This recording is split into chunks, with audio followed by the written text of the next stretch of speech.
Greetings from Edu Aspirants, our YouTube channel to ACE Academics, competitive exams, entrance exams, as also enrichment of knowledge.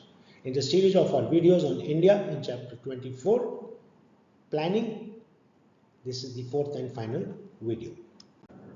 Department of Drinking Water and Sanitation under Ministry of Rural Development was made a separate Ministry of Drinking Water and Sanitation MDWS for policy, planning, funding and coordination of flagship programs of the Government of India, which are the National Rural Drinking Water Program NRDWP for rural drinking water supply and the Swachh Bharat Mission Grameen SBM(G) for sanitation.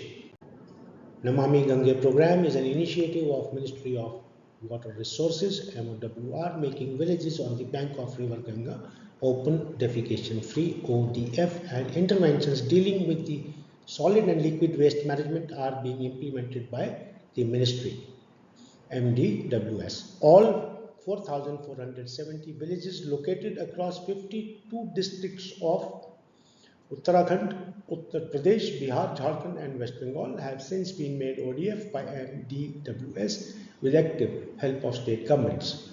The ministry has also taken up 24 villages on the bank of river Ganga to transform them as Ganga Grams in coordination with National Mission for Clean Ganga NMCG. National Rural Drinking Water Program NRDWP is a part of Bharat Nirman which focuses on the creation of the infrastructure. Rural drinking water supply is a state subject and is also included in the 11th schedule of the Constitution and entrusted to panchayats by the states. National Heritage City Development and Augmentation Yojana Hriday was launched to preserve and revitalize the soul and unique character of the heritage cities in the country.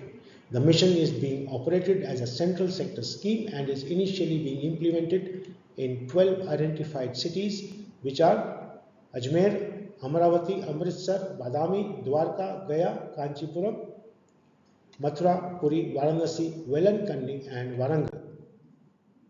Jawaharlal Nehru National Urban Renewal Mission JNNURM was implemented by the Ministry of Housing and Urban Poverty Alleviation MOHUPA and has two components: basic services for urban poor BASUP and integrated housing and slum development program IHSDP, and it is aimed at integrated development of slums through projects for providing shelter, basic services and other related civic amenities with a view to providing utilities to the urban poor. So much of work is done by the government. JNNURM focuses on higher level of resources and management attention to 65 select cities across the country. Out of the 65 cities, 35 cities are with million plus population, that is 10 lakh plus population, and 30 cities are either state capitals or cities of heritage and tourism importance under the Urban Infrastructure and Governance UIG. The other towns of states/union territories are eligible for funding under the Urban Infrastructure Development for Small and Medium Towns Scheme UIDSSMT. Ministry of Urban Development is implementing a pilot scheme for urban infrastructure development in satellite towns around 7 megacities. The objectives of this scheme are as under: A. To develop urban infrastructure, e.g., drinking water, sewerage and solid waste management, etc., at satellite towns for their future growth to reduce pressure on megacities. B. To implement reforms, for example, e-governance, property tax, double entry accounting, creation of barrier-free environment, structural safety norms in compliance with the National Building Code, water and energy audit of water and wastewater utilities, and implementation of service level benchmarks. C. Strengthening implementation of reforms, for example, balanced user charges, budgets for basic services, and at least 10 to 15% of housing sites for urban poor, provisions for disaster management, water harvesting, and reuse and recycle of wastewater, and implementation of public-private partnership projects. Our Mission for Rejuvenation and Urban Transformation, AMRUT, was launched to improve basic urban infrastructure in 500 cities/towns, which would be known as mission cities/towns.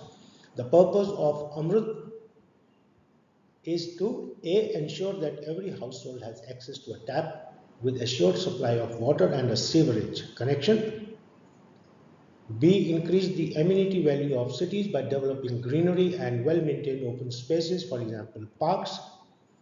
And C. reduce pollution by switching to public transport or constructing facilities for non-motorized transport, for example, walking and cycling.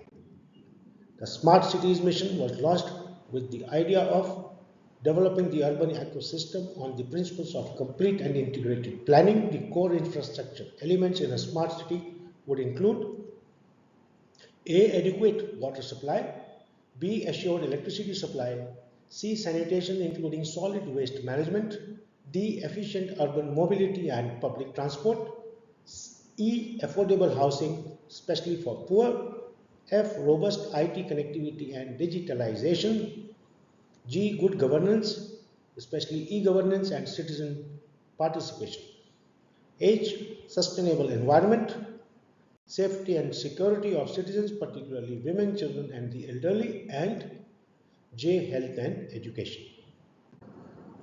Urban transport. For urban planning, a national urban transport policy with focus on move people, not vehicles. So this is important to remember, has been formulated by the central government. This policy envisages integrated land use and transport planning, significant improvements in public transport, encouragement of non-motorized modes of travel, provision of adequate parking spaces, and a comprehensive set of measures for capacity building in urban transport planning. This brings us to the end of the fourth and final video on India 24, that is planning. Please keep revising. Subscribe, like, share and do press the bell icon for updates. Thank you for viewing. Best of luck for your forthcoming exams.